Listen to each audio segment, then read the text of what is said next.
Hello. Okay, so we are ready to start the next session, the first afternoon session, which is collective operations. Actually, we'll see that it's mostly about non-blocking collective operations, which is very interesting for me. And so the first talk is from Ohio State. So Krishna is going to tell us about a non-blocking broadcast and for offloaded non-blocking broadcasts actually to make HPL faster and hopefully more applications. So Krishna is a PhD student from Ohio State University. He's working with DK Panda, who's also in the back for questions. So thank you very much. Go ahead. Thank you, Torsten. As Torsten already indicated, I'll be presenting our work on designing a non-blocking version of broadcast based on InfiniBand's collective offload feature, and we report our experiences with the high-performance link-back benchmark. This work was done in collaboration with my colleagues at the Ohio State University and at the Ohio Supercomputer Center. So the brief agenda for today, we start off with a brief introduction and motivation necessary for our work. We then define the relevance and the timeliness of our work. We then move into the design aspects of how we went about designing a non-blocking version of broadcast based on collective offload. And then we finally move into the experimental results and conclude. MPI has been around for a long time. MPI's collectives are widely used, mainly because of the ease of use and performance portability. However, the current version, the MPI 2.2, defines collective operations to be blocking, which means that the application has to wait till a collective operation completes, basically limiting the overall performance and the scalability that an application might achieve. It's also a very widely established fact that host-based collectives are also extremely susceptible to system noise. With these issues in mind, the MPI community has moved towards having support for non-blocking collectives in the MPI 3 version. One way of going about developing a non-blocking collective suite is basically offloading it to the network card. The latest ConnectX2 adapter from Mellanox supports such offload techniques, which is what we leverage in our work. Before going ahead, I'd like to give a brief introduction of how collective offload works. Basically, the NIC is essentially the same as what any InfiniBand NIC is. It has the same send completion queue, receive completion queue, and so on. The addition is that we have a management completion queue, which is shown as MCQ on the left side. Basically, how this works is an application can create a task list comprised of arbitrary send, receive, and wait tasks, and the task list can be posted to the network interface. Once it is posted to the network card, the host processor is basically free to perform any other compute task, while the network interface guarantees that the messages or the collective schedule gets progressed. So here we could see that the NIC explicitly waited till the receive completion happened, and then it executed the send tasks on its own. Now it's again waiting on another piece of data to arrive. Once that is done, it sends out whatever is left out. Finally, once the task list is executed, we'll get a completion event on the management completion queue. So all the application has to do is to later on, once it's done computing, poll on the management completion queue and check for completions. Moving into the next section, here we have a very broad picture of how the collective algorithms are currently. I might have missed a few other aspects, but I'm just presenting what is relevant to our work. So we have the green line, which is blocking collectives in MPI, which we have all used extensively. MPI libraries aggressively optimize blocking collectives by using multi-core aware techniques, shared memory aware techniques, and so on. So their latency is pretty much the best. They are also portable, given that MPI is already portable and collectives are implemented on top of point-to-point operations, but they don't offer overlap. One way of designing a non-blocking collective suite is by basically having a host-based approach. libNBC is a library made available by Torsten Hoffler. It explicitly requires the user application developer to break up the computation to call MMBC Test in between, or we might have a separate thread that progresses the collective schedule in the background. Our experiments have shown that the latency of the libNBC collectives is slightly on the higher side when compared to blocking operations. possibly due to the creation of the schedules or the choice of the schedules compatible with overlap. However, if it is tuned carefully, it will give good overlap. However, the problem is that it doesn't have performance portability. Let's say you have a platform, you tune your application with libMBC to give good overlap on that platform. The minute you move to a different one, you would have to redo the process again, because tuning for overlap is not a trivial task. Ideally, a non-blocking interface for collectives, we would like to have latency which is comparable to the blocking version. It gives good overlap, and it's also portable, performance portable. Basically, all the application developer has to do is initiate a collective, let it go on in the background, do whatever computation is required in the foreground. At a later point of time, call MPI wait and check for completion. So that is a desired goal. So as I was saying, the broad challenges associated with a non-blocking collective interface is to have performance portability, minimize the role of an application developer, at the same time minimize the role of the host processor, because you want the host processor cycles to be used for compute work instead of progressing the collective algorithm. And it should also have an acceptable communication latency, at least comparable with the host-based version.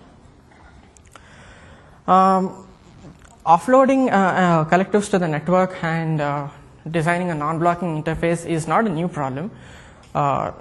Hemmert, Keith Underwood, Brand Barrett et al. Have worked on Portals interface, which is one way of looking at offloading collectives. As I already indicated, we have libMBC, which is a host-based implementation. CoreDirect, which is basically the work that we are looking at. InfiniBand ConnectX to CoreDirect is Rich Graham has also worked on designing offload-based collectives.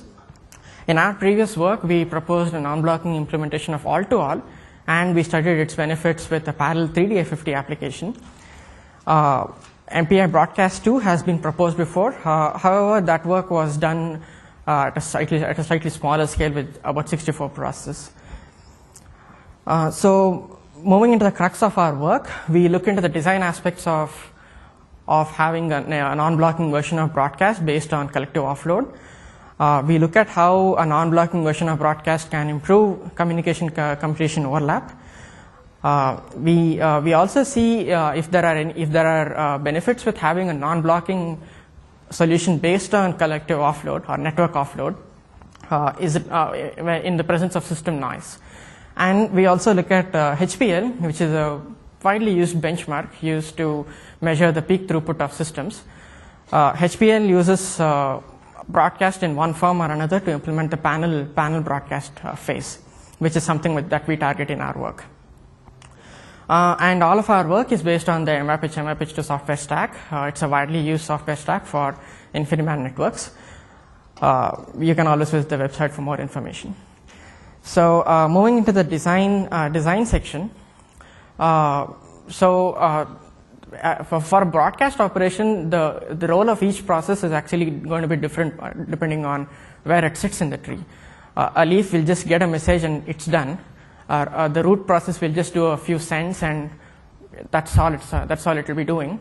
Whereas an intermediate process, it's supposed to get a message from its parent and forward it to its children. So we ignore the other two because they're fairly trivial, and we look at this issue. So we would expect to have a receive operation at the front. And then we would have to wait for this receive to complete, and then we would have a bunch of send tasks. But the challenge is that, or the issue to be noted here is that this task list is being created even before the broadcast operation begins. So basically we need to know where exactly the data will be when it does arrive, and use that particular memory location to do the remaining send operations.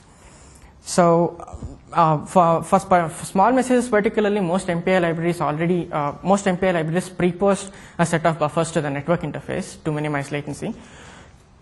In our design, we essentially mirror this list so that we exactly know where the data arrives when it comes. So let's say this process, say it's an intermediate process, it has posted, it's waiting for a receive. When the data does arrive, it will be at the head of this list that we have maintained. So and once the data arrives, the NIC asynchronously dequeues it from its list. but we'll still hang on to this because we know that this is where the data is, and we'll use this memory location to create the remaining send tasks. So basically that's what I have over here, saying that all the send tasks essentially use the buffer B1. So once the receive is complete, oops, it jumped a few slides. Once the receive completes, and once the wait are corresponding to the receive completes, the NIC asynchronously progresses to executing the send tasks. So here we saw that the first send got executed, this was the second, and this was the third. So finally, the role of this process in the broadcast tree is done. So we can dequeue it from our list, and so that we are ready for the next broadcast that's about to begin, or that may happen at a later point of time. For larger messages, the design actually is relatively simpler because we use InfiniBand's RNR technique, receiver not ready technique, to maintain flow control and eliminating the need for buffering within the library. So we basically just register the user buffer, create the send, receive, and the required wait task, and we post it to the network.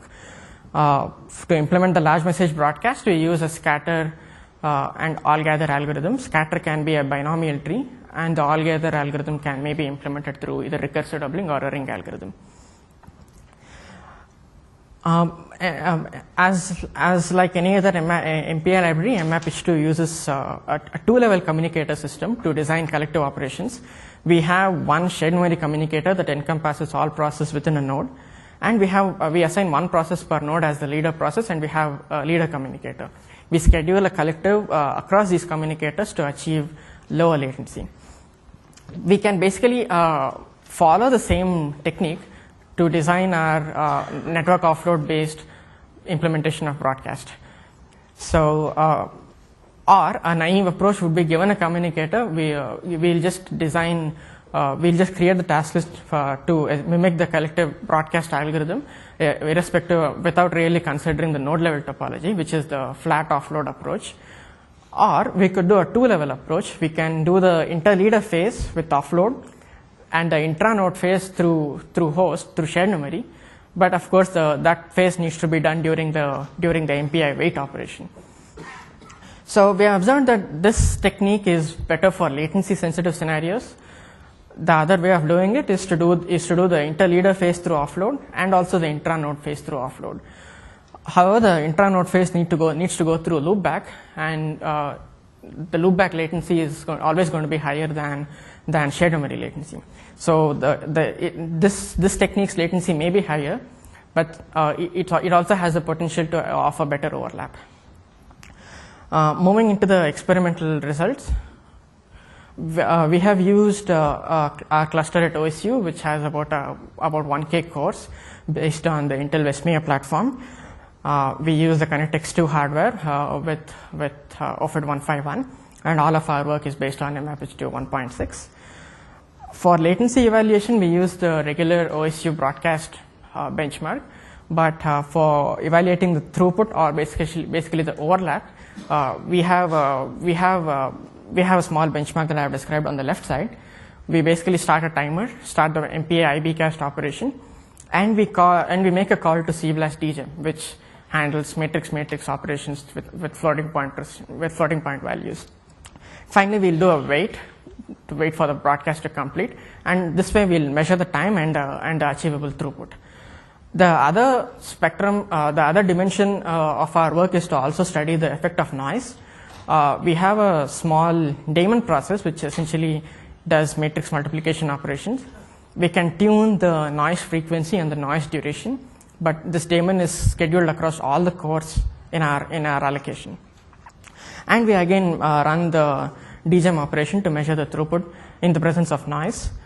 The DGEM operation, we overlap it with either our offload based MPI IBcast or with libnbc's host based MPI IBcast.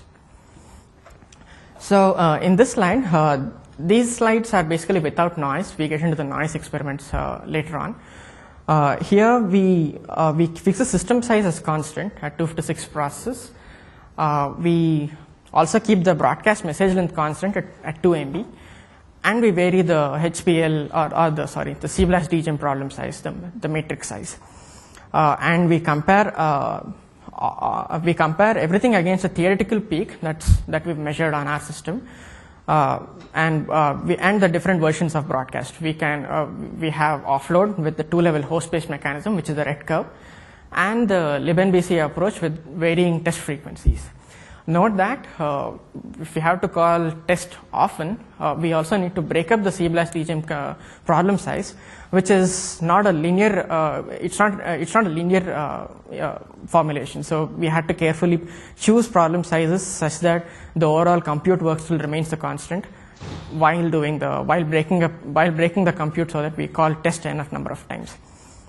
It appears as though on our system for this particular configuration, increasing the number of test calls increases the MPI level overhead, and we can see that the green curve actually offers lower throughput than the purple or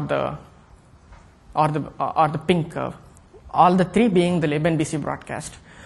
However, with the offload-based mechanism, since the message progression is guaranteed, we don't really have to do anything else apart from just making a call to C/DGEM.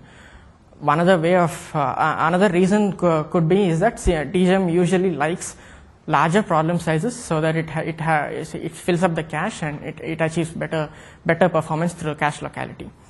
So we could see that the red curve, which is our offload implementation, reaches a peak value for very small problem sizes, and it pretty much stays up there.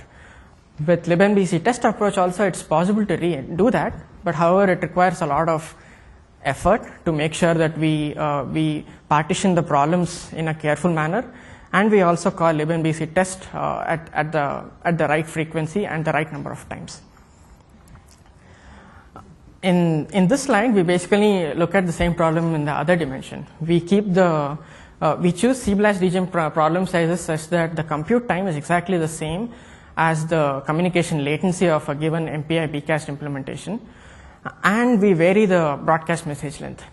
So as in the previous slide, we again compare this against the theoretical peak. We compare offload implementation against the libNBC implementation. So what we could observe that the libNBC implementation the throughput of the libNBC implementation starts to drop off beyond a point, whereas with offload, it continues to be almost near the peak. And the other aspect of designing a collective is the communication latency. So that's what we study in this slide. We compare the two offload implementations that I mentioned, the two-level offload and the two-level host. Basically, the interleader phase going through offload and the intranode phase can either be through offload or host-based, with libNBC's broadcast and MMBC2's default broadcast. We also have a curve to show the effect of loopback on MMBC2 broadcast performance. So we can see that for small messages, the red curve it's almost more comparable with the green curve. Basically, the red curve is the offload two-level host, and the green curve is the MMBC2 broadcast default for both small messages and large messages. Whereas the purple one, the offload two-level offload, the latency is slightly on the higher side, as I had indicated earlier. So we could pick an implementation based on the application's requirements. Moving on into our experiments with HPL, as I had indicated earlier, HPL uses some form of broadcast to implement its panel broadcast phase. Basically, HPL has about 6 to 7 broadcast topologies. We chose HPL one ring because on our system, HPL one ring gave the best throughput across different HPL broadcast implementations. And we compare that with HPL with using libNBC broadcast, the patch made available by Thorsten Hoffler. And we also compare that with HPL using our proposed network offload based broadcast implementation. So two things to be observed on this slide. One, again, for say very small problem sizes, as we saw earlier with the HPL with offload broadcast achieves a higher throughput when compared to the others. This is critical because usually for scientific applications we may not be able to arbitrarily increase the problem sizes. And the other thing is that as we increase the problem size, as we basically choose a problem size that takes up about 70% of the overall memory, we can see that HPL with our offload broadcast implementation can actually achieve the peak throughput, which is about 4.5% to 5% higher than HPL one ring, which is also quite significant. In this slide, so we basically study the impact of problem size on the overall throughput that HPL achieves. So basically on the left side, we have memory consumption, which is essentially the problem size. On the right side, we have the throughput, and we have the bar graphs corresponding to the units on the left side, which is memory, and the line graph corresponding to the units on the right side, which is the throughput. And we vary the system size. So what we can see here is that let's say HPL one ring achieves its peak throughput of let's say for 64 process, its peak throughput is about 1000 G-flops. To do that, it needs to be run with a problem size of about 70 to 80%. Whereas HPL with offload, it achieves the same peak throughput, which is with a smaller problem size. For 64 process, we only had to use problem size such that it takes about 50% of memory. It also naturally implies that the runtime of HPL to achieve this peak throughput is smaller. This trend holds true as we increase the system size. It's actually more clearer with 512 process. We can see that both HPL one ring and HPL with libNBC broadcast achieves its peak throughput of about 4000 G-flops with memory problem size chosen such that memory is almost 70%. Whereas HPL offload achieves the same peak throughput with just about 20% memory. And it also, I think the runtime, if I recall correctly, is about at least 50 to 60% smaller than HPL one ring runtime. Here we take a closer look at the broadcast time. We basically, on the left side, we have the broadcast overhead, which is basically the MPI bcast send, bcast receive, and the iProbe in the HPL one ring algorithm. We can see that the broadcast overhead is almost close to 40% with 256 process and the problem size that we have chosen. However, for the same problem size and system size, we can see that with HPL offload, because the entire broadcast has been offloaded to the network, the broadcast overhead shrinks to just about 10%. Basically meaning that the host processor doesn't have to be involved in progressing the collective. Moving on to the last phase of our presentation, as I had indicated earlier, system noise is a widely studied problem. In our work, we basically we run CBLAST DGEM overlapped with either offload broadcast or libNBC broadcast, and we run our matrix multiplication daemon in the background. As we go basically rightwards and deeper into this graph, the noise is more prominent. It's more frequent, and it's for a longer duration. So what we can see here is that the red bars, which is basically CBLAST with HPL offload, it doesn't degrade as much as the blue bars, which is CBLAST DGEM overlapped with libNBC broadcast.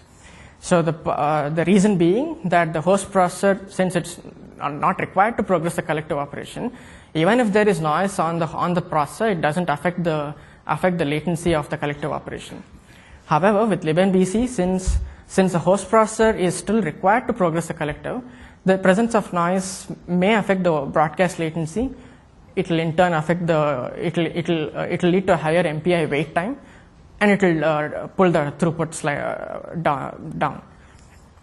So we could see that with the extreme case, as we increase the noise duration and the noise frequency, the performance degraded by about 8% with the libNBC, whereas with offload, that it degraded only with about 4%. This degradation is explainable because the noise not only affects the communication phases, it also affects the compute part, because it may wake up randomly at any point of time, and it may affect the processor which is actually doing the compute part of CBLAST DGEM. So it basically shows that with offload, we can actually design collectives in a network resilient manner. So to conclude, we studied the benefits of our network offload-based non-blocking broadcast implementation, we could show that the overlap percentage is nearly perfect. Also, we studied that HPL coupled with our non-blocking network-based broadcast can achieve a peak throughput of which is about 4.5 times higher than HPL's base implementation. And we could also see that HPL offload achieves this peak throughput that HPL typically achieves, which is significantly smaller problem size. And we also saw that a network-based solution could also be more resilient to network system noise. As a part of future work, we are working on extending the offload interface for other collectives, and we also plan on making this feature available for public use as a part of subsequent MMBC releases. That's pretty much all I have. I'll be happy to take any questions. We have time for a couple of questions.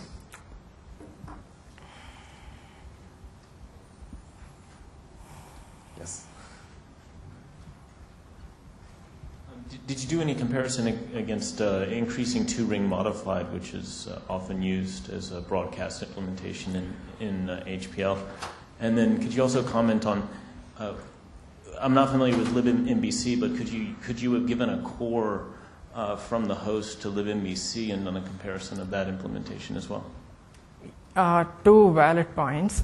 Basically, the HPL 2-ring, it did not show benefits against HPL 1-ring on our system. Maybe it has to do with processor grid. We chose a symmetric processor grid. I'm not too sure if it makes a difference for imbalanced processor grid. But on our system, HPL 1-ring gave the best performance. And with libMBC, yes, if you could dedicate a separate core to progress the collective, it might make a difference. On our systems, we had 8 cores, so we used all of them. But it's definitely a good thing to study the behavior of libMBC if we dedicate a separate core to it. I have a question with the LinPack. As you scale up the processes, do you think the benefit of the offload increases or decreases or stays the same? I'm sorry, I didn't quite. As you scale up the number of processes, right, is the benefit of the offload, how do you think that affects the benefit of the offload? I'm guessing that the trends will continue. Basically, the HPL with offload would continue to achieve the peak throughput at smaller problem sizes with smaller runtimes. And given that right from 16 process up to 512 process, we could see that HPL with offload achieved a higher throughput, peak throughput for very large problem sizes. I would expect the trends to remain the same as we scale it up. Yes, I have one question about the flow control. So you mentioned that you use RNR, receiver not ready, to notify that you have a flow control issue. Yeah. How do you resume out of a flow control situation? Do you need the host to be involved to start again? Not really. So basically the way you can look at it is if you haven't posted a receive, or if the corresponding send isn't posted, but the receiver, it has already posted the receive, then when the data arrives, the buffer is already available for the NIC to copy, for the NIC to work on. However, if the application for the receive part is slow, if it's yet to post the receive, the NIC will handle the flow control by sending across tiny control packets. So as soon as the receiver has posted the receive, the NIC, underlying NIC can send a small control packet to the sender's NIC saying that the data is ready, and the data goes over to the receiver side. So if one process is late to enter a broadcast tree, right, what's going to happen? You are going to try for a while and then fail with the RNR? And then what happens? We actually rely completely on RNR for large messages. So, and the NIC tries on its own. So within the MPI library or within the application, we don't have to worry about the retrying. Once the send has been posted, the NIC will wait until the receive has been posted on the other side. So okay, so we have to go on to the next talk, but let me comment that this is a very nice work demonstrating how important network offload is and how important it is that collective operations are actually considered in the network too, and so we see a lot of benefit with this over the host-based implementation that we've been using so far. So let's thank the speaker. Thank you very much.